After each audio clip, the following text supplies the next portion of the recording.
The graph of f prime of x is given. At what value of x does the graph of f have a relative maximum or minimum? Okay, relative maximum of f occurs when f prime changes from positive to negative. And relative minimum of f occurs when f prime changes from negative to positive. Here we have graph of f prime, the derivative of f.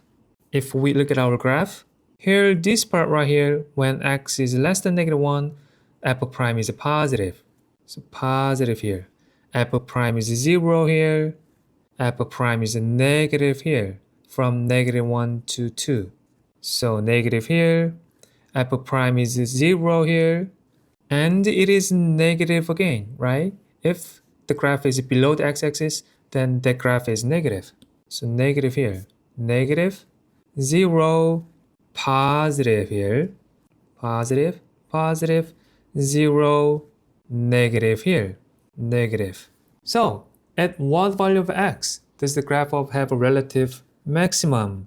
We have a maximum of f when f prime changes from positive to negative.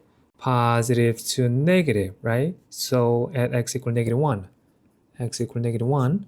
One more here, from positive to negative. So when x equal to 7, x is equal to 7. What about relative minimum of f? We have to find the value of x where f prime changes from negative to positive. So can this point work? No, right? Negative, 0, negative. X is equal to is not an answer. Negative, 0, positive.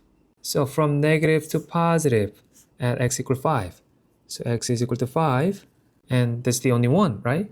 So the graph of f have a relative maximum at x equal -1 and x equal 7, and the graph of f has a relative minimum at x equal 5.